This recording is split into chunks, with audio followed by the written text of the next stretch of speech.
Hi, I am Regina Casares and I'm going to start with the introduction. Well, first, what is cellular respiration? Cellular respiration is a process by which organisms combine oxygen with foodstuff molecules, dividing the chemical energy in this substance into life-sustaining activities and discarding as waste products carbon dioxide and water. Organisms that do not depend on oxygen degrade foodstuffs in a process called fermentation. So, what is important cellular respiration in living organisms? Well, all living organisms need energy for performing several activities of body. Energy is stored in food, and to release energy, cellular respiration is required.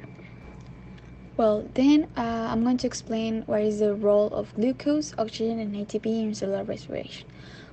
So, glucose is used as food by the plant and oxygen is byproduct. Cellular respiration converts oxygen and glucose into water and carbon dioxide. As well, water and carbon dioxide are byproducts, and ATP is the energy that is transformed from the process. Hello, I'm Pablo Serrano and I'm gonna do the yeast experiment. So first I'm gonna add some yeast to this glass, like two or three of these, two or three scoops, and then I'm gonna add some sugar. Also two to three scoops.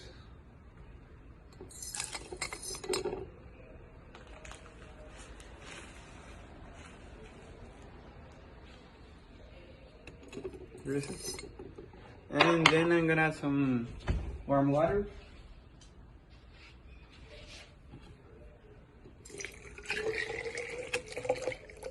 And now you can see that it is liberating some CO. So then I'm gonna add the balloon. There is it. So now I'm gonna wait a couple of hours to see if the balloon inflates or not. It didn't grow as I expected, but definitely the CO2 made the effect of inflating the balloon. In this experiment, we need a bottle of plastic and a balloon. To begin, we put the balloon on the nozzle of the bottle, and then we put it on the fire, and thus we observe how the balloon begins to inflate thanks to the pressure that increases in the gas. Hello, I'm Pato Serrano, and I'm gonna face discussion and analysis. The observations align with the expected outcome based on the principles of fermentation. The process of fermentation involves the conversion of sugars into alcohol and carbon dioxide by microorganisms like yeast. In this experiment, the warm water likely facilitated the activation of the yeast, accelerating the fermentation process. And the carbon dioxide gas produced during fermentation is responsible for the inflation of the balloon. The reaction demonstrates a practical application of biological processes in producing gas-stroke fermentation.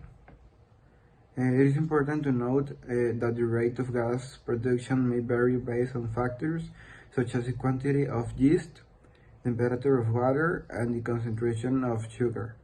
Further experiments could explore how these variables impact the act and extent of gas production. And the observations, the analysis are the initial mixture of sugar, yeast, and warm water result in a semi-dissolved solution with the sugar particles dispersing in the water. Also, as the warm water was introduced, it served to activate the yeast, initiating the fermentation process. And over time, the yeast began to metabolize the sugar, producing carbon dioxide gas. This gas accumulated within the glass container. Balloon inflation also, the inflated balloon served as a clear evidence of the gas production. The carbon dioxide, being less dense than air, filled the balloon and caused it to expand. With this simple project, I learned that the cells run when you apply heat, they run to the other side, making the balloon, in this case, glowing up when there was not air in there.